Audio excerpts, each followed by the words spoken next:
están? Muy buenas tardes. Mi nombre es Rodrigo Gendelman, soy periodista, fundador de Santiago Adicto y quiero darles a todas y a todos la bienvenida a este conversatorio con foco en la arquitectura, en el barrio y en el patrimonio. Hoy nos reunimos para hablar de ciudad y de cómo queremos construirla. Y para esto, ¿qué mejor ejemplo que el barrio El Golf, que justamente conmemora 90 años? Esta actividad es fruto del trabajo conjunto entre el Centro Cultural de Las Condes, el área de extensión de la Cámara Chilena de la Construcción y los vecinos del barrio El Golf, vecinos y vecinas, quienes se unieron para llevar a cabo la exposición Historia de un barrio El Golf 90 años, la cual lleva más de 2 meses con sus puertas abiertas al público general en el Centro Cívico de la Municipalidad de Las Condes, una actividad gratuita y fantástica que de verdad hay que aprovechar. Esta muestra, esta exposición, está al aire libre desde el 15 de enero de 2021, por lo que cumple con todas las medidas sanitarias para cuidar la salud de todos quienes la visitan. Su entrada es liberada y estará abierta hasta este domingo 14 de marzo. De verdad, tiene que aprovecharla. Si tiene 10 minutos y si tiene 1 hora y media, las va a gozar de distintas maneras, pero vale la pena. Así que los dejo y las dejo invitadísimos, a poder disfrutar de este gran trabajo y obviamente a conocer la historia y transformación de uno de los barrios mejor planificados de nuestro continente, que lo llevan a coronarse como uno de los lugares más deseados para vivir en Santiago. Pero, ¿qué hace tan especial al barrio El Golf? Sin duda, este lugar cumple con determinadas características que contribuyen a una mejor calidad de vida. Por ejemplo, su conectividad. Tiene estaciones de metro al alcance de la mano. Su gran cantidad de áreas verdes, su arquitectura mixta, la armonía con la que convive lo residencial y lo comercial. Las invito a que conversemos sobre urbanismo y a que veamos cómo la arquitectura le dio vida al barrio El Golf. Pero como bien sabemos, para hablar de ciudad debemos contar con todos aquellos que la componen y por eso hoy estoy muy bien acompañado. Quiero darle la más cordial bienvenida a los panelistas que hoy me acompañan y con quien vamos a conversar. Teresa Oneus, historiadora y coordinadora del proyecto Vecinos Barrio El Golf. Adelante, un aplauso, muchas gracias. Sin Teresa, evidentemente, no estaríamos conversando hoy día. Quiero darle la bienvenida también al doctor en arquitectura Pablo Altíquez, experto en el barrio San Luis, gran conocedor del barrio El Golf y de hecho, ex vecino de este barrio.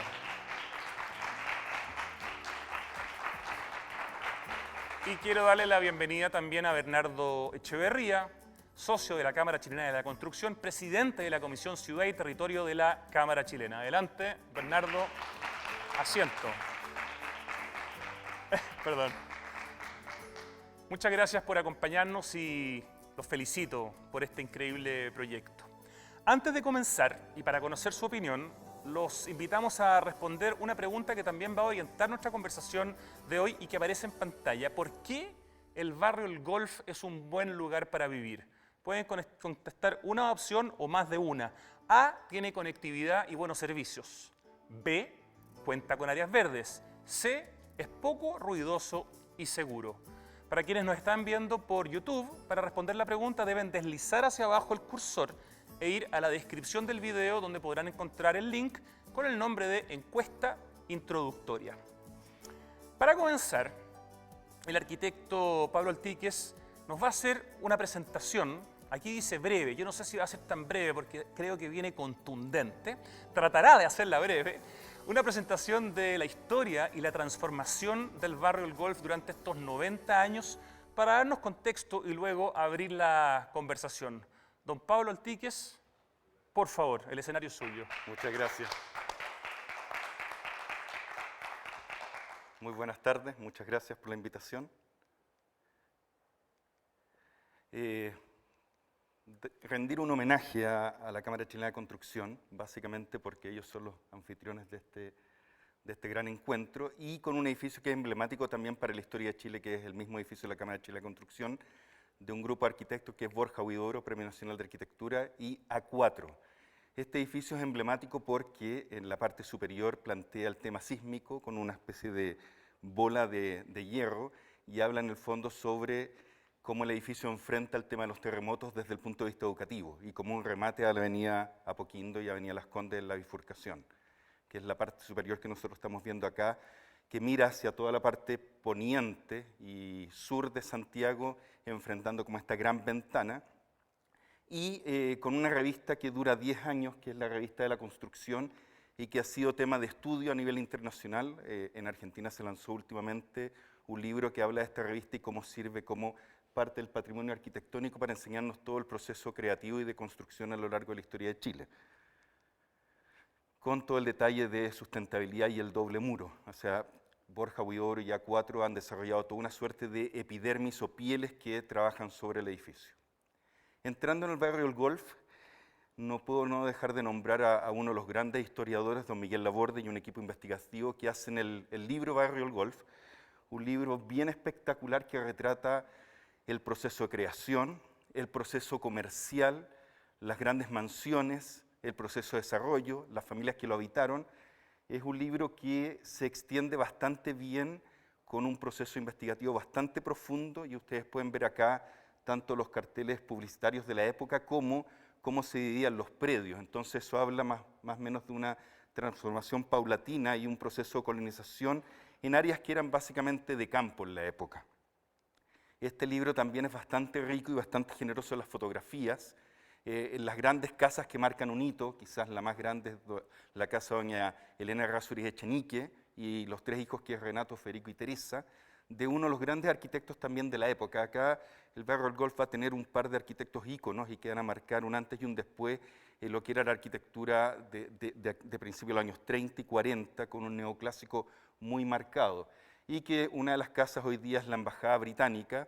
Para el Día del Monumento Nacional en algún momento se abrió y se mostró al público, y hoy día uno, por lo menos desde la calle de Gertrudis Echenique, todavía puede apreciar este gran proyecto de arquitectura. Ahí podemos ver algunas fotos aéreas para entender el emplazamiento urbano y la cercanía hacia lo que era el centro de Las Condes mismas con la Plaza Perú. Y cómo se veía en el predio. ¿Por qué esta foto es tan importante en el libro Miguel Laborde? Básicamente porque uno de los grandes paisajistas de la época también, y que ha estado en la historia de Chile, fue el señor Oscar Prager. Entonces juntamos la arquitectura de época, el paisajismo de época, y una visión bastante generosa a nivel urbano que vamos a ver más adelante en algunas imágenes. Otro elemento que va a ser clave dentro de la formación del barrio del Golf van a ser las donaciones que hagan esas familias, y una de esas va a ser el Club de Golf Los Leones, con todo el diseño del entonces señor Agustín Edwards. Club de Golf Los Leones va a marcar un antes y un después, tanto en el paisajismo como en este gran pulmón verde que va a tener la comuna de Las Condes y que va a bordear lo que es el Cerro San Luis, y de marcar fundamentalmente parte de los límites entre Avenida Kennedy y Américo Vespucio, junto con Presidente Riesco. El Club de Golf Los Leones también marcó un antes y un después en el diseño de las canchas de club de golf. Esta cancha va a contar con los 18 hoyos y para la época, estamos hablando de 1936 aproximadamente, va a marcar fuertemente el tema de los campeonatos y el tema del deporte dentro de la comuna. Dentro de la comuna, uno de los edificios más emblemáticos, o conjunto de edificios más emblemáticos, son estos 4 edificios en forma de cruceta de Carlos Alberto Cruz Eizaguirre, y básicamente por lo siguiente. Hoy día generalmente los edificios se hacen en el borde de la vereda con el antejardín normativo, y ese tipo de jardines queda en la parte posterior y solamente de uso y goce de los propietarios. En este caso, este conjunto neoclásico francés regala justamente estas 4 mini plazas hacia la ciudad, y es un acto bastante generoso de democratizar el uso del espacio urbano. Hasta el día de hoy se conserva impecable, el paisajismo se conserva impecable, y me atrevería a decir que es uno de los lugares más codiciados de, no solamente los arquitectos, de cualquier persona para vivir ahí en estos departamentos de 3,50 metros de altura, gran luminosidad y muy bien ubicados desde el punto de vista peatonal. Aquí uno puede ver una planta aérea con la cruceta y este espacio y los jardines. Cuando se habla de los jardines, básicamente son lugares de permanencia a nivel urbano y que hoy día tanto se echan de menos. En ese tiempo, estamos hablando de los años 40, era una condición del barrio del Golf, que era el tema del caminar, el descansar y el pasear fundamentalmente. Otro de los grandes edificios que se mantiene hasta el día de hoy impecable, este sí que es un lugar maravilloso porque se pensó desde el punto de vista también del automóvil. Es un edificio que queda en Gertrudis Echenique, de un arquitecto muy poco conocido, creo que nunca se ha hablado de él, que es don Humberto Kolbach. El edificio presenta dos partes, la parte frontal y la parte posterior de departamento, una plaza central, y debajo de la plaza están las cocheras. Entonces uno entra y estaciona debajo de una plaza bastante amigable, y eso hace que tenga aire el edificio, y nuevamente, al igual que los otros bloques de edificios que estábamos viendo, entrega estos espacios verdes, que eran muy propios de una tradición que se venía dando con los jardines de Oscar Prager. Después vendrá todo lo que fue la Municipalidad de Las Condes y la transformación a lo que hoy día es el Centro Cultural y la demolición de la municipalidad. Esto va a marcar un antes y un después. Era una municipalidad que obviamente queda chica para las necesidades de la época, pero también la nueva municipalidad a cargo de Cristian Durraga va a marcar una visión de la alta tecnología o el exoesqueleto. Esta es una municipalidad que se hizo por un sistema constructivo de prefabricación, que eran unas V cortas en acero y después se revistieron en hormigón, y marcó el gran salto a la modernidad de la Municipalidad de Las Condes, con el centro cultural que hace esta puerta urbana y que comunica Isidora Goyenechea. Dentro de eso, la Plaza Perú también fue una de las grandes transformaciones aproximadamente unos 16 años atrás, cuando Isidora Goyenechea, esa parte del Golf y de Las Condes estaba muy colapsada por el automóvil y se plantean, igual como lo está haciendo la Comuna de Santiago, los estacionamientos subterráneos. La Plaza Perú va a ser este gran salto que pegue la comuna a despejar las calles, a hacerlas mucho más peatonales y hacerlas mucho más caminables desde ese punto de vista. Y nuevamente un par de bloques, era el gran salto que pegaba el arquitecto Carlos Alberto Cruz Eizaguirre al tema del movimiento moderno. Eran estos tres bloques frente a Plaza Perú con Escipión Munizaga, que también hablaban de la escala de barrio, una escala muy acotada, tres pisos a un lado y 8 pisos al otro. Y un ícono que va a ser un ícono mundial que vamos a ver más adelante, que es el edificio de la esquina, que es el edificio Manantiales.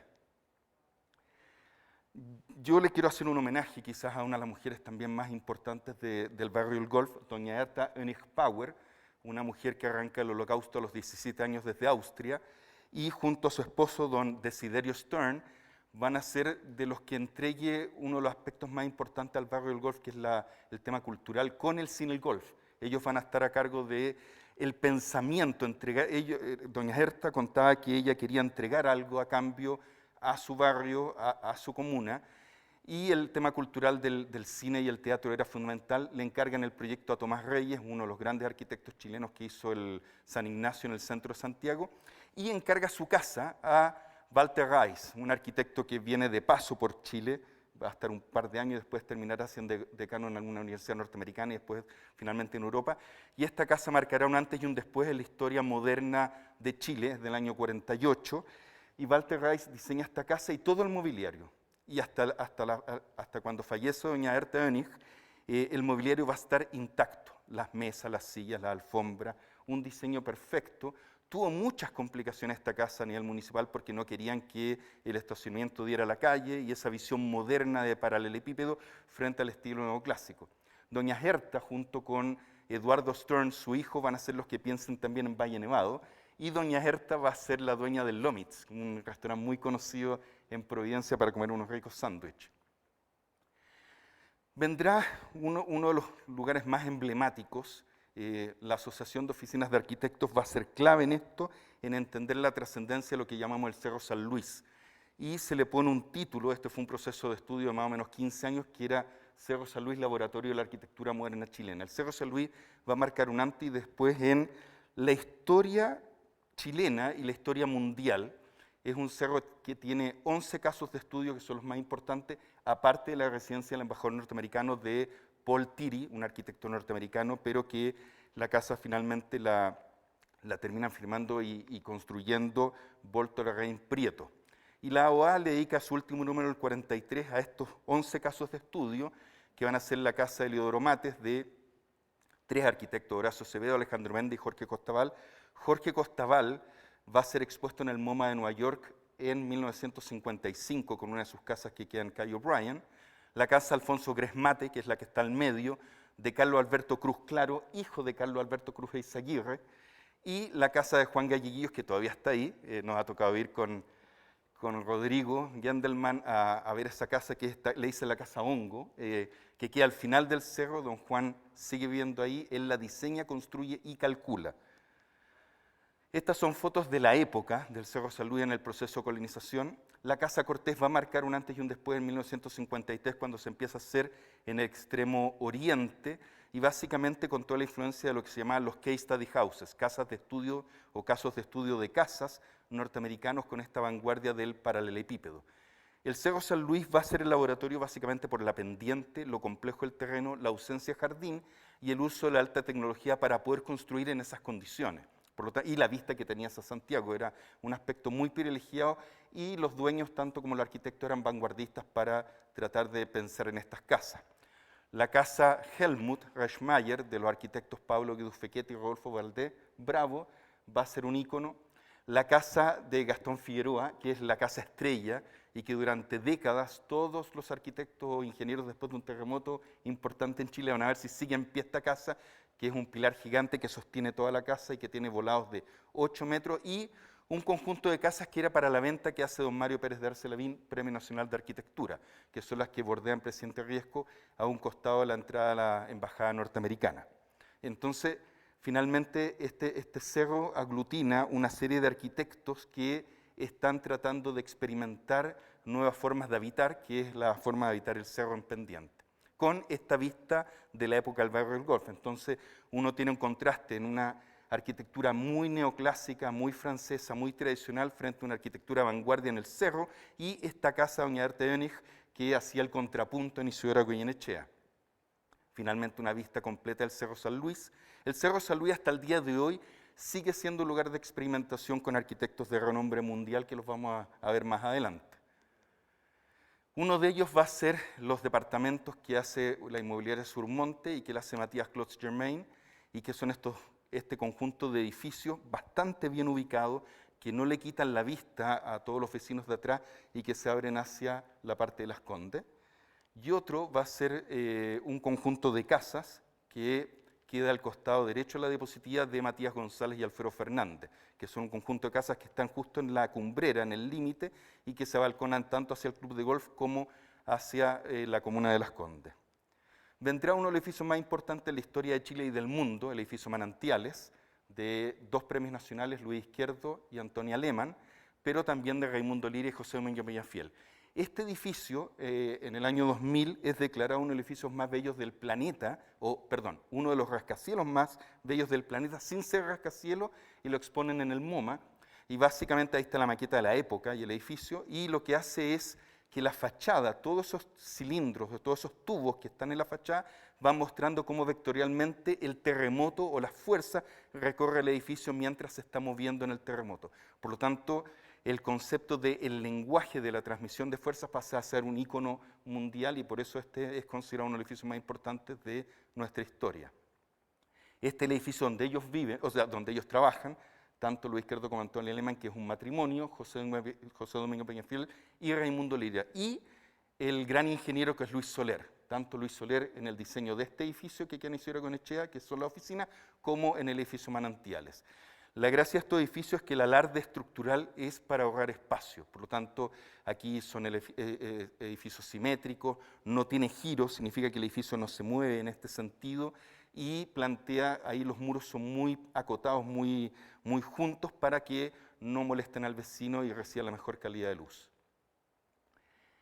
Dentro de lo nuevo que se nos está dando en el barrio El Golf, viene uno de los arquitectos más brillantes, jóvenes actualmente de nuestro país, que es Cristian Izquierdo Lehmann, hijo de Luis Izquierdo e hijo de Antonia Lehmann, y que hace esta suerte de casas de pueblo, casas de barrio, los townhouses.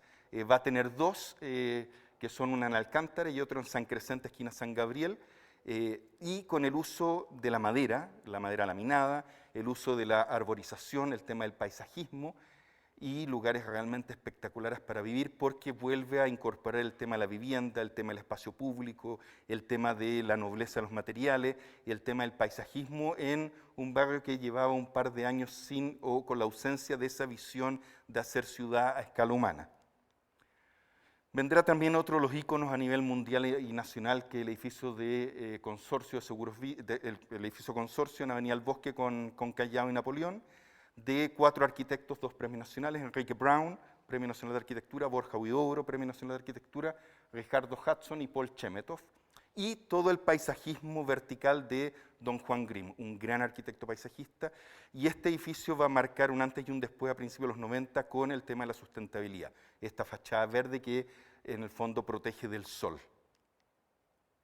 Dentro del barrio del Golf, algunos íconos: la tienda Design, Interdesign, que el dueño es Eduardo Godoy, que hace 8 al cubo y 8 quebrada, y que tiene uno de los primeros museos también de la comuna, que es el Museo de la Silla. El edificio Mate, de Cristian de Grote, ambos de Cristian de Grote, Premio Nacional de Arquitectura.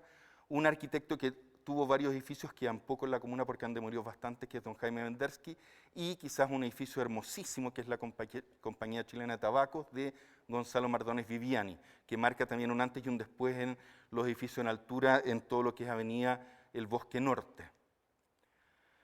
Dentro de eso, y en la comuna, estaba el tema educacional. Hay 2 colegios que son simbólicos en Presidente Errázuriz. Uno va a ser el Verbo Divino, quizás que tiene una de las capillas más hermosas también de Chile, y el Verbo Divino también con un equipo de trabajo de arquitectos de primera línea: Sergio Larraín García Moreno, no alcanza a ser Premio Nacional, pero es el padre del movimiento moderno en la historia de Chile, con el edificio Overpower en calle Huérfanos; Emilio Duarte Arostegui, Premio Nacional de Arquitectura, hizo entre otras cosas la CEPAL de Santiago; y Mario Pérez de Arce Lavín, también Premio Nacional, junto con Alberto Pibonca.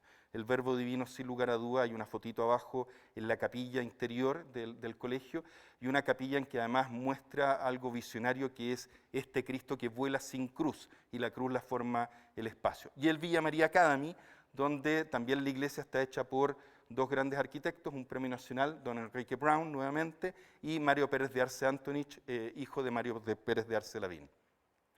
Dentro de eso, volvemos a nombrar a un gran arquitecto que tiene su oficina en Presidente Errázuriz, que es Cristian Undurraga, que es el edificio Simonetti, y la Casa Gabor, de don Jaime Vendersky, que fue remodelada, me atrevería a decir, unos 3, 4 años atrás por, se me va el nombre, pero bueno, la remodeló, la dejó impecable. Juan Luis Martínez la dejó impecable, y se tomó todo el tiempo. La familia que la compró entendió que este era un ícono del movimiento moderno, y la restauración le quedó impecable, y fue presentada en un docomomo. Dentro del barrio del Golf hay un equipo de una oficina que ha sido simbólica en la construcción. Yo ahí pongo en círculo todo lo que han hecho, que es la oficina de Borja Huidobro y A4, de la mano de FFB, que es esta gran inmobiliaria, y que han sido un aporte que parte primero frente al Club de Golf con edificios de departamentos de altura, y que finalmente termina con edificios de oficina, algunos que han sido simbólicos y que siempre son un aporte tanto al tema del lenguaje, la doble fachada, el sistema constructivo, y al tema tecnológico. Aquí tenemos una visión. Ellos han hecho cerca de 25 a 30 edificios en la zona, y quizás el edificio más importante para mí se presentó hace unos 4 o 5 años atrás en un concurso internacional del IIT, el Illinois Institute of Chicago, sobre los edificios más importantes del planeta, y que es el edificio del BCI en Alcántara, y que es un edificio donde los 8 pisos, que es el edificio mismo, cuelgan de la viga maestra. Por lo tanto, el edificio no toca el piso en su interior, y es, sin lugar a dudas, el más grande alarde estructural en un país sísmico a nivel mundial, y que es básicamente un homenaje, y también es un desafío con respecto al diseño y a la arquitectura y a la ingeniería. Muchísimas gracias.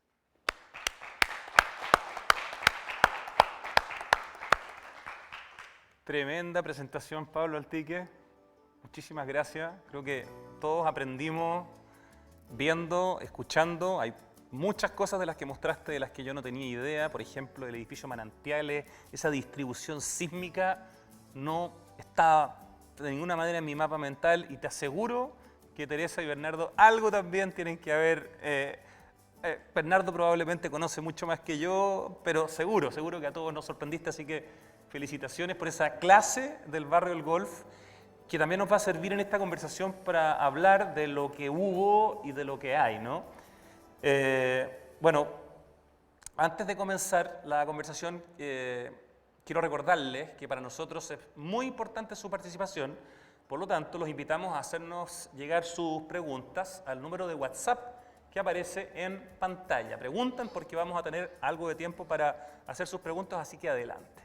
Y esa es la idea, ¿no es cierto?, tener un diálogo más rico. Ahora, ¿qué les parece si vemos los resultados de la encuesta que hicimos al principio?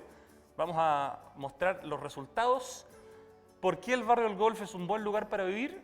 50% dice porque tiene conectividad y buenos servicios, 33,3% dice cuenta con áreas verdes y un 16,7% es poco ruidoso y seguro. Y estoy seguro que si hubiera habido una opción de todas las anteriores, tal vez habría ganado, pero eso ya es una interpretación. Quisiera partir comenzando con las preguntas para Teresa Uneust, historiadora y quien ha motivado junto con sus vecinos y vecinas justamente este proyecto de mostrar la historia de este barrio que cumple 90 años y, como decíamos al principio, es un lugar donde mucha gente quiere vivir, es un interesantísimo ejemplo de áreas verdes, de buena arquitectura, de una excelente e interesante mezcla entre lo residencial y la vivienda. Cuéntanos, Teresa, ¿cómo se organizaron primero ustedes como grupo barrial y cómo a partir de esa organización deciden buscar, socios, ¿no es cierto?, entre ellos la Cámara Chilena de la Construcción, la Corporación Cultural de Las Condes, para poder desarrollar esta súper interesante exposición? Yo la vi hoy día, me encantó, estuve más de una hora mirando, sacando fotos, grabando videos, subiendo historias a Instagram. Es súper interesante. Cuéntanos un poquito cómo se gesta la organización de ustedes y esta exposición, que es un producto, digamos, de su trabajo. Bueno, esta exposición tiene como origen, nosotros como vecinos estamos organizados alrededor de una junta de vecinos, la Junta de Vecinos del Golf Sur, y apareció la idea de cómo sensibilizar sobre la importancia del barrio en que vivimos, los atributos especiales y cómo mostrar esto no solo a los habitantes que llevan más tiempo, sino que también a las nuevas generaciones. Pensando en nuevas generaciones, personas que viven, pero también que trabajan, pasan y que están interesados también en el barrio.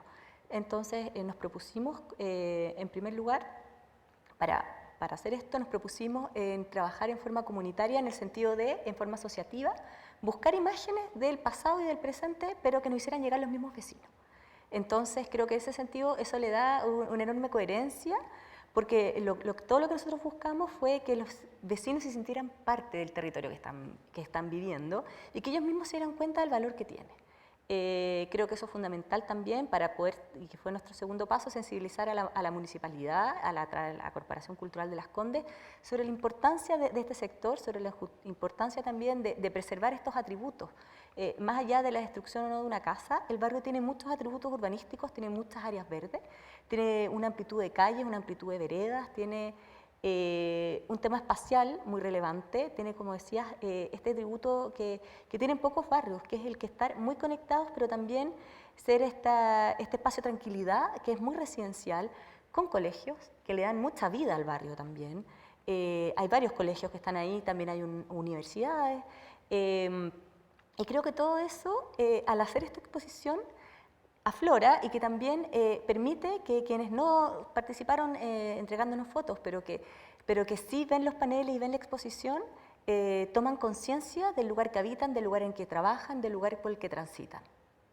Interesante, o sea, básicamente esto tiene que ver con dar a conocer, con mostrar para que los vecinos, la gente que pasa por ahí, pero sobre todo quienes viven, valoren, cuiden y por lo tanto de alguna manera también esto permita proyectar una cierta protección patrimonial, quizás pensando que en el pasado no se hizo suficiente tal vez difusión porque eran otros tiempos, quizás no se pudo proteger algunos de los edificios que se habrían podido proteger. Exactamente, tiene que ver precisamente con eso y que fue uno de nuestros primeros acercamientos con la municipalidad, fue cómo protegemos este patrimonio, cómo protegemos la calidad de vida también, que está muy vinculado, y también cómo protegemos y proyectamos esto al futuro. Y creo que eso en este diálogo también creemos que es fundamental, nos pareció también muy pertinente llamar a participar a la Cámara Chilena de la Construcción, que yo creo que tiene un rol fundamental, Y por eso nosotros como vecinos estamos muy conscientes de que al hacer este tipo de iniciativa es fundamental la asociatividad, la pertinencia y también el trabajar con los actores claves para en el fondo, en esta suerte de obligaciones y derechos como ciudadanos, al crear esta exposición de nosotros como vecinos, obligarnos también a relevar este patrimonio. Yo siento que quienes vivimos en el barrio tenemos la obligación de cuidarlo y esa obligación no es solo de la municipalidad, es también parte de los vecinos. Entonces, también al hacer esta exposición, lo que nosotros queremos es sensibilizar a quienes viven también en el barrio y que toman también día a día decisiones, más allá de los entes estatales o de los entes locales que son responsables. Creemos que también es muy importante que nosotros como ciudadanos tomemos esta batuta. Gracias, Tere. Bernardo, la Cámara Chilena de la Construcción desde hace poco es vecina, ¿no es cierto? Es parte de la comuna de Las Condes, se cambiaron hace no tanto tiempo desde Providencia hacia Las Condes, por lo tanto, bueno, primero que todo están en esta comuna. Están además en un edificio, tal como decía Pablo, donde estamos ahora, ¿cierto? Construido también diseñado por uno de los arquitectos que ha diseñado gran parte de los edificios nuevos, por lo menos de los mejores de estos últimos 20 años en la zona del Golf. Esos son algunos cruces, digamos, anecdóticos, pero me gustaría que nos contaras por qué es interesante y por qué es importante para la Cámara Chilena de la Construcción vincularse con esta actividad, ser sponsor de alguna manera, apoyar, patrocinar esta exposición tremendamente interesante que hay que aprovechar hasta este domingo para ver en el Centro Cívico de Las Condes. Mira, la Cámara tiene un interés especial en el desarrollo de una cierta comunidad de visión sobre la ciudad, que tiene que hacer concurrir una cultura profesional, una cultura vecinal y una cultura empresarial, en que de alguna manera, ¿no es cierto?, se va comprometiendo lo que es la normativa, el desarrollo, etcétera, sin producir profundos desequilibrios entre estos distintos componentes, sino de alguna manera, ¿no es cierto?, haciéndolos converger. Y es así como está desarrollando múltiples actividades. Por ejemplo, acaba de patrocinar todo un plan imagen de desarrollo a décadas hacia adelante, por ejemplo, para la ciudad de Punta Arenas. Y así se está trabajando en distintas ciudades del país, ¿no es cierto?, con un sentido similar. Una invitación como esta que hace Teresa nos parece especialmente interesante. Creo que es, ¿no es cierto?, un deber mínimo de buena vecindad, concurrir y apoyar una iniciativa como esta. Y creemos, en relación en particular al barrio del Golf, que tiene un adecuado equilibrio que ha logrado de alguna manera procesar el cambio en la ciudad.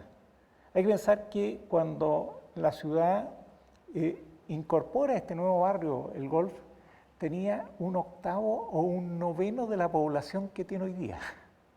O sea, no hemos multiplicado por 8 o 9 veces. La superficie de la ciudad era por lo menos 10 veces más chica. De hecho, este barrio originalmente era rural, o sea, corresponde a un fondo, ¿no es cierto?, que se lotea y se desarrolla. Y se desarrolla teniendo algunos ejes matrices, ¿no es cierto?, que vienen desde fuera, como es el caso de Apoquindo, que define lo que es Golf Sur, Golf Norte, pero también con elementos perimetrales, o sea, un tobalaba generado en torno al canal San Carlos, que viene, es una construcción que se inicia en el siglo XVIII. Tenemos, ¿no es cierto?, el eje Vespucio y tenemos, ¿no es cierto?, el eje Colón como límite. Pero una de las gracias de este barrio es que la urbanística interna del barrio, o sea, las calles locales, ¿no es cierto?, tienen una dignidad especial.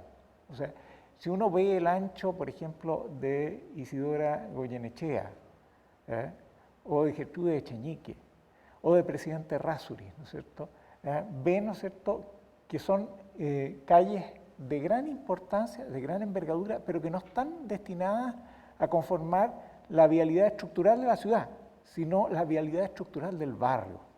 Entonces introduce jerarquías dentro del barrio. Y eso ha permitido que en estos 90 años el barrio se haya transformado. La ciudad que teníamos era monocéntrica, hoy día es policéntrica. El centro creció hacia distintos lados y uno de los ejes principales de crecimiento es hacia este sector.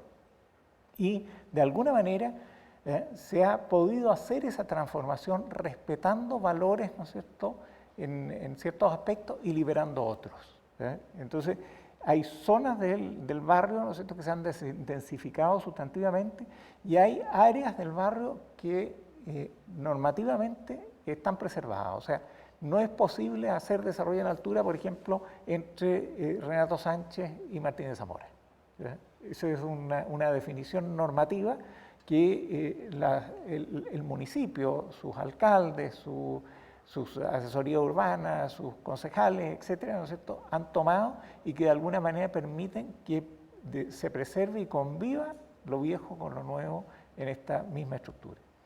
Me quedo un segundo contigo en relación a lo que estás diciendo, Bernardo, y pienso lo siguiente. Muchas veces cuando me toca caminar por el barrio del Golf, particularmente por la calle Apoquindo, justamente donde está hoy día la exposición, en el Centro Cívico de Las Condes, siento como ese deseo de que ese lugar que estoy viviendo al caminar pudiera ser algo más cercano al estándar, digamos, de la ciudad y no a la excepción. Sí. Ese ancho de veredas, esa iluminación nocturna, esa calidad arquitectónica que a veces, bueno, combina con otros edificios de no tanta calidad, pero sí, evidentemente veo una calidad importante. Se siente que el peatón es importante, que incluso el ciclista tiene algunas alternativas importantes.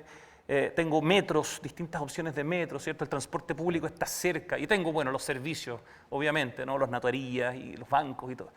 ¿Qué de lo que tiene el barrio del Golf en estos 90 años? ¿Qué de lo que lo hace un barrio donde mucha gente quisiera vivir es proyectable en términos de cómo se ha pensado o cómo se ha desarrollado o de sus cualidades para pensar el futuro de nuestras ciudades, de nuestras conurbaciones? Yo entiendo que no podemos pretender en el corto plazo, ¿no es cierto?, que las ciudades de Chile sean todas como es Las Condes, porque evidentemente hay razones presupuestarias y etcétera.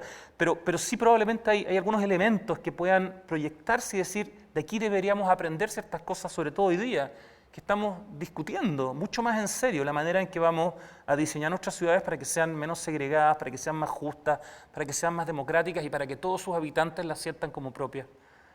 La subdivisión de la trama urbana, la densidad de la trama urbana, la generosidad de los espacios públicos varían de barrio en barrio. Es imposible pensar, ¿no es cierto?, vamos a meter el estándar, el Golf en toda la ciudad, porque hay una parte de la ciudad que está concebida en la fachada continua, hay otras partes, ¿no es cierto?, que están consideradas, ¿no es cierto?, en una densidad excesiva de pequeña vivienda, etc. Entonces, no puede pensarse que las mismas soluciones van a ser el futuro de esos otros barrios. Pero sí hay algunos elementos que son muy importantes y tienen que ver un poco con lo que está trabajando Teresa. El tema de la identidad. O sea, tiene que ser posible, ¿no es cierto?, desarrollar a partir de esas tramas específicas que ya existen, ¿no es cierto?, nuevas identidades, nuevas morfologías, etcétera, que regalen lo que hoy día falta en términos de espacio público, área verde, etc. Ese es un poco el desafío. Entonces, no es hagamos un solo modelo, es cómo a partir de las realidades diversas, ¿no es cierto?, somos capaces de construir nuevos modelos, ¿no es cierto?, satisfactorios para la demanda futura de nuestros habitantes. Pablo, no sé si quisieras comentar esa misma pregunta que le hice a Bernardo desde tu perspectiva. ¿Qué de las cualidades que tiene el barrio del Golf podría ser proyectable en términos tangibles o en términos intangibles, desde la planificación hasta, obviamente, bueno, la calidad de las veredas? Pero ¿qué podemos de alguna manera como tomar de este extraordinario ejemplo para poder de alguna manera proyectarlo? Sobre todo, insisto, hoy día en que esta discusión sobre cómo hacemos ciudad está más candente que nunca, ¿no? Es bien difícil.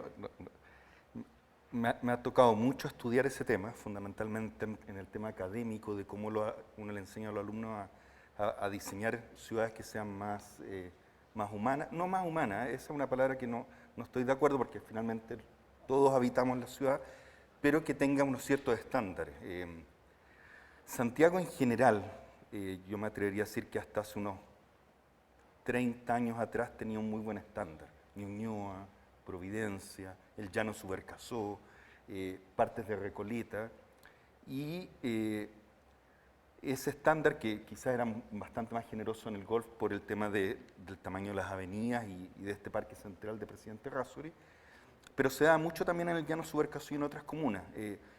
Algo que nos ha perjudicado a nosotros es esta falta de planificación futura de la mano con un crecimiento que sigue siendo tan vertiginoso de que no lo logran controlar. Quizás hoy día con esta figura del alcalde mayor o este gobernador se proyecta una ciudad más armónica y no queden parciales, tipo feudo. Santiago era una muy buena ciudad para vivir, partiendo por la Alameda, que era hermosísima para caminar, los paseos peatonales que se hicieron en los años 80 con huérfanos humanos. Yo diría que es un control, cómo yo controlo la cantidad de espacio construido frente a la cantidad de espacio de vacío, ese vacío que es el no construido y que permite que cohabitemos. O sea, cuando digo cohabitar, me refiero en todo el sentido de la palabra. La pandemia nos trajo el tema de, en el sector de Los Barnechea y partes de Las Condes, los pumas que se acercaban. Entonces, este concepto de cohabitar tiene que ser más holístico y un círculo más grande con el tema de la flora y fauna. La planificación ha sido buena en Santiago, pero muchas comunas no supieron manejar un crecimiento brutal, que además nos benefició mucho desde un punto de vista de desarrollo social, desarrollo económico, desarrollo tecnológico, pero que a algunas comunas se les escapó de las manos y esta visión de una ciudad parcial o parcializada hizo que tengamos algunos problemas en general. Y sin duda, en ese sentido, Teresa, las organizaciones barriales, las juntas de vecinos, estos vínculos, estas redes que se forman, que crean lazos afectivos, de organización, de un WhatsApp para decir, chuta, mira lo que están haciendo, vamos a hablar con el concejal o vamos a hablar con el alcalde porque resulta que nos quieren hacer, no sé, pensando en el ejemplo que está sucediendo hoy día en Alonso de Córdoba con esta discusión que hay entre los galeristas y los comerciantes versus un proyecto subterráneo, ¿no? Que es un tema candente, ¿no? Creo que eso es un elemento súper importante también para proyectar, así como en algunas comunas más vulnerables la organización es fundamental quizás para hacer ollas comunes en tiempos de complicación económica. En una comuna como Las Condes y particularmente en el Golf es fundamental juntarse para mostrar y para proteger algunos edificios que quizás hoy ya no han sido declarados monumentos, pero que gracias a ustedes el día de mañana puedan serlo. ¿Cómo ves tú? ¿Qué significado para ustedes juntarse, organizarse, conocerse? ¿Y cómo lo proyectas tú eso? O sea, yo creo que es clave en la vida actual, en la asociatividad y la vida de barrio se basa también en conocer quién es el vecino, en conocer quién está al frente. Pero creo que esa asociatividad no solo tiene que ver con la Junta de Vecinos, yo creo que también es muy importante que los que tienen ahí sus servicios, por ejemplo los restaurantes, también sean parte de este trabajo con los vecinos, que ellos también se agrupen, que ellos también trabajen en forma colaborativa con la municipalidad, trabajen en forma colaborativa también con las empresas que tienen oficina. Entre todos hacemos el barrio y yo creo que en eso es clave la presencia de las juntas de vecinos, la presencia de las distintas organizaciones que están ahí incorporadas, porque a todos nos afecta lo que pasa en el barrio, porque ahí conviven servicios, porque conviven familias, ahí conviven embajadas, y yo creo que en ese sentido el trabajo colaborativo y asociativo es clave para tomar las decisiones. En ese sentido yo valoro enormemente lo que ha hecho la municipalidad al hacer preguntas. Ahora ya no se toman las decisiones en forma aislada, sino que la ciudadanía está cada vez más consciente y la ciudadanía se junta precisamente para evitar que se tomen decisiones sin la opinión. Me parece relevante esa toma de decisiones y creo que también en esto falta el unir a los vecinos con estos otros grupos, que yo creo que es un segundo paso que sería interesante el poder hacerlo en tiempos no tan lejanos, porque yo creo que el futuro de los barrios está precisamente en este diálogo entre las familias, entre quienes habitan, entre quienes, por ejemplo, tienen residencias de ancianos, entre quienes tienen restaurantes, entre quienes oficinas, hoteles, que son muchísimos. Y yo creo que en eso está el éxito, de comillas, de poder seguir proyectando el barrio del Golf con esta vida que es de lunes a domingo, no solamente de lunes a viernes. Muchísimas gracias. Bernardo y Pablo, esta pregunta va un poco para ustedes dos, porque este barrio del Golf, de alguna manera, tiene esta particularidad, ¿no? Hay edificios de altísima calidad que se perdieron, pero que fueron reemplazados por edificios de altísima calidad. No es una comuna ejemplo donde uno diga todo lo que se votó se perdió y todo lo que se construyó es todo lo contrario. Es interesante en ese sentido. Y hay un ejemplo que nos tocó conversarlo el otro día a propósito de uno de los arquitectos jóvenes que tú presentaste, Cristian Izquierdo Lehmann, que él para hacer uno de sus proyectos en la calle Alcántara se votó una casa que mucha gente lamentó en las redes sociales, pero que si uno la miraba bien, era una casa básicamente una copia de una arquitectura europea sin mucha particularidad, sin mucho contenido local. Y entonces está ese riesgo a veces de creer que todo lo que ya existe es bueno y todo lo que se va a hacer no lo va a poder reemplazar. ¿Cómo ven este tema de cómo especialmente en la comuna, en esta comuna de Las Condes, pero particularmente en el barrio del Golf, se ha reemplazado buena arquitectura por buena arquitectura y obviamente con densidad eso ha permitido que muchos vecinos hayan podido llegar a la comuna que quizás no habrían podido? No sé, Bernardo, Pablo, ¿quién? Lo primero, un dato ahí que Pablo se le escapó. Ese proyecto de Cristian Izquierdo ocupó la portada del Architectural Record hace 4 meses atrás aproximadamente, en un número dedicado a habitación. Architectural Record es la principal revista de arquitectura de Estados Unidos. Y esta estuvo la portada de Architectural Record. O sea, ese es el nivel de reconocimiento de ese tipo de arquitectura. Que por supuesto a algunos les gustará, a otros no, eso es inevitable, ¿no? Pero, a ver, este es un tema súper complejo, porque evidentemente detrás de la buena calidad de la arquitectura que hay en el barrio del Golf, la nueva arquitectura del barrio del Golf y también la antigua, hay, ¿no es cierto?, inversión. O sea, hay inversión, hay una demanda, hay gente, ¿no es cierto?, dispuesta a pagar por esa buena arquitectura para oficinas o para lo que sea. Entonces, esa es una barrera, ¿no es cierto?, a decir, mira, esto es replicable indefinidamente. No, la verdad es que si no hay gente, ¿no es cierto?, dispuesta a pagar por esa buena arquitectura, es muy difícil que se produzca. Y hay otros tipos de buena arquitectura, ¿no es cierto?, que se integran efectivamente desde el punto de vista costo-eficiencia, ¿no es cierto?, y que son valiosas en otros barrios. O sea, yo no lo miro eso en desmedro, sino que uno no espera, ¿no es cierto?, que un determinado conglomerado económico, ¿no es cierto?, esté disponible para ir a cualquier barrio de Santiago. Hay ciertas mecánicas, ciertas relaciones, hay ventajas de localización, ¿no es cierto?, que son difíciles de replicar. Pero en el caso del barrio del Golf está esta permanencia, ¿no es cierto?, de un elemento antiguo de valor que ha sido revalorizado con intervenciones posteriores y en el cual además se ha logrado, ¿no es cierto?, preservar algunos de los valores sustantivos de origen. Ese te diría que es el gran equilibrio. Perfecto, Bernardo. Pablo, ¿quieres comentar esa misma pregunta? Es verdad, es una muy buena acotación lo de Cristian Izquierdo y lo que fuimos a ver en su momento juntos dentro de esos proyectos. Dentro de mi ámbito académico me ha tocado mucho el debate sobre demoler cosas y qué pasa con las demoliciones. Es lamentable cuando demuelen algo de gran valor, pero el crecimiento de la ciudad está supeditado justamente a las inversiones y es muy difícil de proteger, si no tendríamos una cantidad de monumentos nacionales enormes y además distinguir qué es y qué no es monumento. Una de las cosas fundamentales que tiene que tener un municipio es un departamento de patrimonio, pero desde el punto de vista, que es lo que hace Teresa, que es dejar un registro, un catastro para las generaciones futuras de lo que existió, pero un buen catastro. Cuando la AOA hace el número 43 dedicado al Cerro San Luis, todo el texto es entrevista a los seres humanos, a las personas, a los habitantes, a los ciudadanos, la entrevista a los arquitectos, aún vivos en aquella época, fueron 15 años de trabajo, a los clientes, y después uno se mete a la arquitectura. Entonces el día de mañana, en el año, no sé, 2500, alguien va a leer si es que existe o no esa casa, cómo se habitaba esa casa, cómo era esa casa. Por eso el libro de don Miguel Laborde es tan importante también en retratar ese espíritu que existía. Todo lo que escribe Miguel Laborde. Bueno, todo lo que escribe. Soy un poco admirador, pero sí. Claro, porque Es tremendo. justamente él es holístico, él navega explicando y entendiendo estos procesos sociales.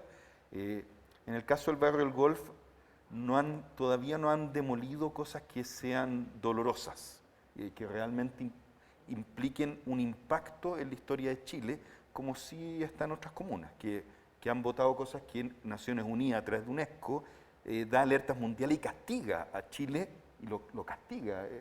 En Chiloé, el Mall de Castro, hubo una sanción en Naciones Unidas y nosotros como país nos dio lo mismo. O sea, pasó como si nada. Las dunas de Reñaca, también un castigo brutal, las dunas de arena natural más grandes del planeta y que han ser patrimonio de la humanidad. En el caso de Las Condes todavía no llegamos a eso, pero sí tenemos edificios que ya trascendieron la historia de Chile y la historia del mundo. Manantiales, Consorcio de Borja Huidobro y Enrique Brown, entre otros. Y quizá ahí es cuando la municipalidad toma una iniciativa y dice, yo tengo que proyectar el conocimiento o la historia de mi ciudad a 100, 200, 300, como lo hacen todos los países, ojo. Países como Egipto, como Francia, como China, tienen edificios de 5.000, 6.000 años y justamente ese es su gran atributo desde el punto de vista cultural.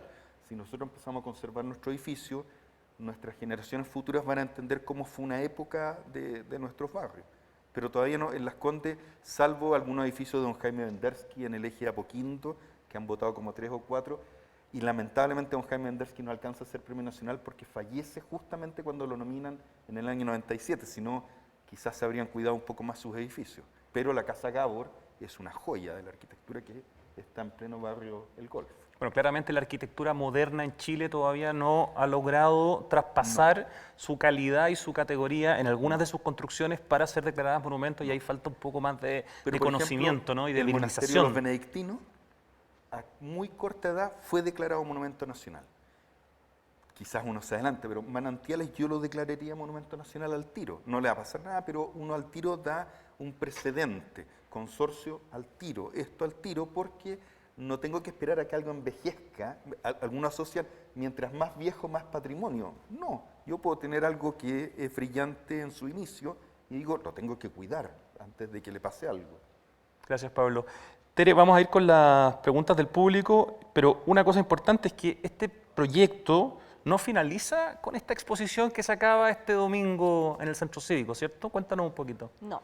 A ver, este proyecto va a seguir en el sitio web de la Corporación Cultural de Las Condes, vamos a estar hasta mayo, pero nosotros también como vecinos tenemos la intención de seguir adelante trabajando con la Cámara de la Construcción, seguimos recibiendo imágenes, seguimos recibiendo documentos para poder tener un archivo del golf cada vez más completo, para poder seguir recabando la memoria de todo este sector. Perfecto. Aprovecho de hacerte una pregunta del público. Dicen, ¿cómo se podrían preservar, es interesante aquí la pregunta, porque los edificios patrimoniales frente a la proliferación de construcciones modernas? ¿Ustedes como junta, como organización, tienen visualizado algún o algunos edificios o casas que quieran intentar que sean declaradas monumentos? ¿Tienen algún tipo de listado? ¿Están visualizando ese tema? Sí. Sí, y lo hemos conversado con la municipalidad de cuáles son especialmente los más emblemáticos que nos parecen que sería interesante de conservar, pero también estamos muy conscientes que el tema de los propietarios, o sea, nada se puede hacer sin la venia y la aprobación de los que son dueños de esas casas. Nosotros también vemos que obviamente no todos los vecinos, por ejemplo, estarían de acuerdo con hacer declaraciones más patrimoniales, más rigurosas en el barrio. Y en eso también tenemos que estar dispuestos también a dialogar, a conversar. Y importante en ese sentido, Bernardo, una nueva ley de monumentos, ¿no? Porque hoy día que te declaren monumento tu propiedad es como un castigo así infernal, digamos, ¿no? Sí, en muchos casos un perjuicio. Pero hay distintos mecanismos, ¿no es cierto?, que operan sin la nueva ley. Esta nueva ley está dando vueltas hace años y no se avanza en eso como muchas cosas lamentablemente en el país. Pero hay mecanismos, ¿no es cierto?, diversos que permiten ir preservando aquellos elementos de valor. O sea, Lo primero de todo, por ejemplo, hoy día una de estas casas que tú mostrabas, ¿no es cierto?, es la Embajada Británica. Hoy día otra es la Embajada de España, hay otra residencia del embajador alemán, etc. Entonces, hay preservación, ¿no es cierto?, por vía de cambio de uso. O sea, un uso, ¿no es cierto?, que era vivienda, en un edificio que tiene un valor que trasciende ese puro valor de vivienda, puede tener otro uso, otro destino. Entonces hay posibilidad, ¿no es cierto?, de desarrollar museos, posibilidad de desarrollar oficinas de servicio, etcétera, que vayan de alguna manera preservando parte de ese patrimonio. Hay decisiones, por ejemplo, la oficina A4, por ejemplo, tiene su oficina en Don Carlos, en estos edificios, ¿no es cierto?, neoclásicos que enfrentan a todo el conjunto de restaurantes ahí de Isidora. Entonces, eso también es una forma de compromiso con elementos Sin duda. patrimoniales y de valor, digamos, hay muchos otros casos de oficinas en el barrio del Golf que trabajan en ese sentido. Pero también hay que asegurar que el sector vivienda pueda seguir existiendo. O sea, no solo los nuevos departamentos que pueden ser característicos, por ejemplo, de toda la zona que hay en torno al Cerro Navidad, por ejemplo. Bueno, eso es una zona densa de departamentos, pero tenemos toda esta franja, ¿no es cierto?, que va de Renato Sánchez a Martín de Zamora, que hay que asegurarle la viabilidad, ¿no es cierto?, no solo en cuanto a la edificación, sino también en el uso. Esa es una preocupación, ¿no es cierto?, que de alguna manera es abordada por la planificación municipal. Entonces, aquí hay una pata que es muy importante, están los vecinos, están las autoridades, pero es necesario que exista una visión de largo plazo y esa esté alojada de alguna manera en la planificación municipal. Yo sé que la cabeza del asesor urbano, acá Pablo de la Llera, tiene metido todos estos temas, pero hay que asegurar que no sea la cabeza de él, sino que haya una cierta institucionalización de eso.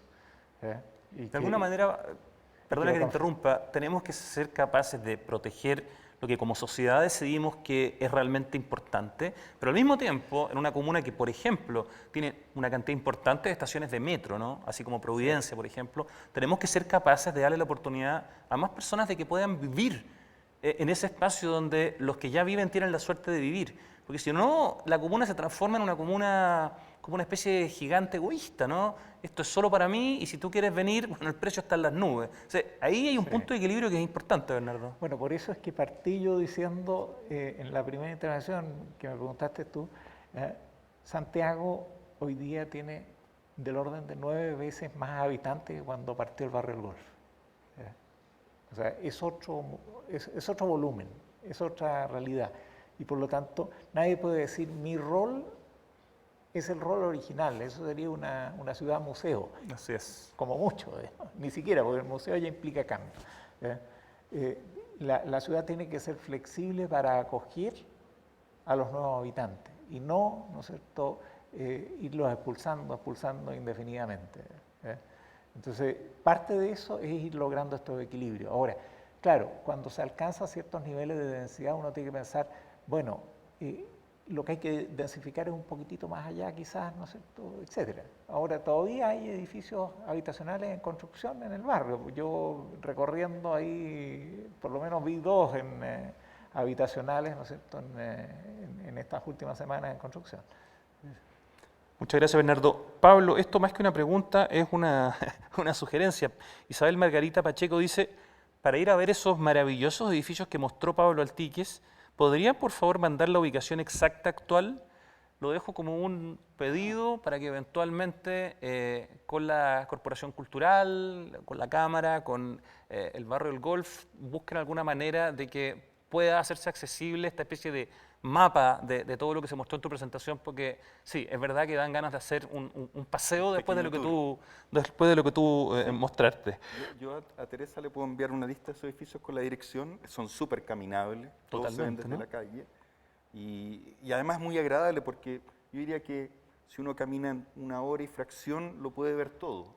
a un paso tranquilo y agradable, se toma unos ricos helados en algunas calles y lo disfruta. Un café, claro, sí. Exactamente. Pero se puede, sí, sin ningún problema. Muchas gracias. Sí. Te dejamos con una nueva tarea, Pablo, después de esa tremenda presentación que armaste. Bernardo, pregunta del público, dice, debido a la pandemia, muchas grandes empresas están dejando de utilizar parcialmente sus edificios corporativos. ¿Cómo se podrían rehabilitar y revitalizar este tipo de edificios? Yo creo que esta es una pregunta que se está haciendo hoy día a nivel mundial, ¿no es cierto? Sí. Pero tú debes leer más que la media, ¿cierto?, de este tipo de temas. No sé qué ideas están hoy día conversando en el mundo respecto de cómo reocupar o resignificar, esta palabra que está muy de moda, espacios que tal vez no se vuelvan a ocupar o que se van a ocupar, pero de menor manera a la que se ocupaban pre-pandemia. Sí, bueno, lo primero que se va a producir es que se va a deprimir un poco el mercado de oficinas nuevas. O sea, la posibilidad de que partan nuevos proyectos va a ir en disminución durante un tiempo, por lo menos hasta que se alcance un nuevo ajuste. Lo segundo es que las áreas que van a mantener la mayor demanda van a ser las de mayor calidad. Entonces, si el barrio del Golf en oficinas representa parte de la mejor calidad de oficinas de la región metropolitana, va a seguir habiendo una gran demanda de eso. Lo tercero es que los cambios de pauta de uso obligan a usar más superficie en las oficinas. O sea, cuando tú entras a una oficina que está operando hoy día, ves, ¿no es cierto?, que está ocupado estación de trabajo por medio, etcétera. Entonces, evidentemente eso significa que hay más espacio por persona trabajando. Entonces, todos esos elementos hay que conjugarlos y meterlos en esta juguera de cuál es el futuro. La oficina sigue teniendo un valor enorme. O sea, uno puede hacer mucho trabajo desde la casa, yo creo que todos nos hemos acostumbrado a hacerlo, pero cuando yo entro a mi oficina, ¿no es cierto?, tengo claro que ese tiempo me rinde el doble. Entonces, la realidad oficina va a seguir siendo muy valorada. Pablo, ¿quieres comentar algo al respecto? Sí. Esto es cíclico. Nosotros vamos a volver a ocupar todas las oficinas porque uno no puede trabajar desde la casa porque mezcla distintas actividades y al final, a largo plazo, es dañino para uno. Porque uno al final trabaja mucho más cantidad de horas, los niveles de concentración van mutando durante el día con una serie de problemáticas que tengo dentro de la casa. Y es algo que se plantea hace varias décadas atrás. Voy a tratar de hacerlo en simple para los que nos están viendo, pero Archigram, en los años 60, que era Mensaje Telegráfico, que era este grupo de arquitectos, hablaba de la posibilidad de andar por todo el mundo trabajando y no tener lugar fijo.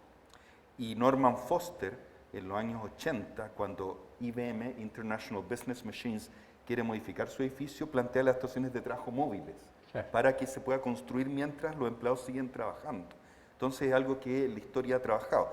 Y sin ir más lejos, dos productores ven estas vanguardias de la arquitectura que son Joseph Hanna y William Barbera, y hacen en 1969 los supersónicos, en que yo por teletrabajo me hacían exámenes médicos, trabajo, todo era vía remota, y el maletín de jet sónico que se armaba en nave espacial y todo, era parte de Archigram también, que ellos lo habían pensado. Entonces, estamos en un proceso de cambio y yo concuerdo con Bernardo en varios aspectos. Nosotros vamos a volver a tener gran cantidad de oficinas nuevamente una vez que pase esto en 1, 2, 3 años más, pero la oficina es fundamental porque yo tengo que separar la oficina del trabajo, si no al final mucha gente colapsa emocionalmente porque hoy día estamos trabajando no las 8 horas, estamos trabajando 12, 14, porque me ocupo de la familia, después termino más tarde, envío un mail a las 12, a la 1, a las 5 de la mañana, porque ocupo espacio dentro de la casa y eso es un aspecto súper negativo. Absoluto, yo estoy muy de acuerdo contigo. Interesante lo que nos comentan. Teresa, te preguntan, ¿cómo se podría incentivar a otras juntas de vecinos de otros barrios y comunas para fomentar sus propios registros de identidad y patrimonio de sus barrios? No sé si alguna de las lecciones que has tomado de todo lo que ustedes han hecho podría también darse como consejo, como tip para otros espacios de la ciudad. Yo creo que es clave acá el trabajo colaborativo, es decir, no solo entre las juntas de vecinos, sino que también con la municipalidad, con la corporación cultural en este caso, con la municipalidad, porque nosotros seguimos trabajando con la municipalidad, nosotros queremos que se pueda hacer un catastro de la comuna Las Condes, y en ese sentido la exposición es parte de todo un proceso que nosotros queremos seguir trabajando con la municipalidad.